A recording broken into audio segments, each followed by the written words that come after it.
అనంతపురం జిల్లాలో రాజకీయ వేడి మరింత పెరిగింది. ఎమ్మెల్యే ఎంఎస్ రాజు, మాజీ ఎమ్మెల్యే తోపుదుర్తి ప్రకాష్ రెడ్డి మధ్య మాటల యుద్ధం కొనసాగుతోంది. తనపై చేసిన ఆరోపణలను నిరూపించాలని తోపుదుర్తి ప్రకాష్ రెడ్డికి ఎమ్మెల్యే ఎంఎస్ రాజు సవాల్ విసిరారు.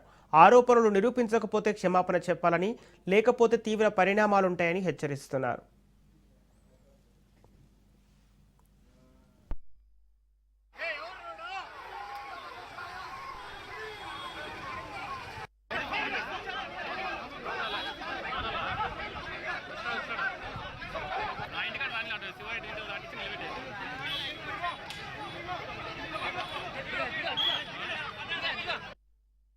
అనంతపురం ఉమ్మడి జిల్లాలో రాప్తాడు మాజీ శాసనసభ్యులు తోపుదుర్తి ప్రకాష్ రెడ్డి గారు నా హత్యకు కుట్ర చేస్తా ఉన్నారు. నారా లోకేష్ గారు అనంతపూర్కి వచ్చి నన్ను చంపాలని పథక రచన చేసి ఆ బాధ్యతను రాప్తాడు శాసనసభ్యురాలు సునీత గారికి, కళ్యాణదుర్గం శాసనసభ్యుడు సురేంద్ర బాబు గారికి జాయింట్ వెంచర్ అప్పగిచ్చాడు.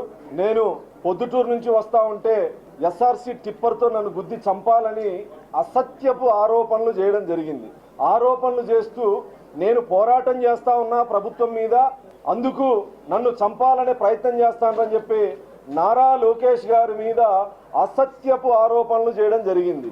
నీ కథ చూస్తా అని స్థాయిని మరిచి కేవలం ఉనికి కోసం వైఎస్ఆర్ కాంగ్రెస్ పార్టీలో ఉనికిని కోల్పోయి ఫ్రస్ట్రేషన్ లో ఉన్నటువంటి ఒక వ్యక్తి కేవలం నారా లోకేష్ గారిని మాట్లాడితే లేదా గౌరవ ముఖ్యమంత్రి గారిని మాట్లాడితే ఉనికిలో ఉంటాను, వైఎస్ఆర్ కాంగ్రెస్ పార్టీ గుర్తిస్తుందనేటువంటి భ్రమల్లో నారా లోకేష్ గారి మీద, శాసనసభ్యుల మీద అసత్య తనను లారీతో ఢీకొట్టి చంపేందుకు కుట్ర జరిగిందని తోపుదుర్తి ప్రకాష్ రెడ్డి చేసిన ఆరోపణలపై ఎంఎస్ రాజు స్పందించారు.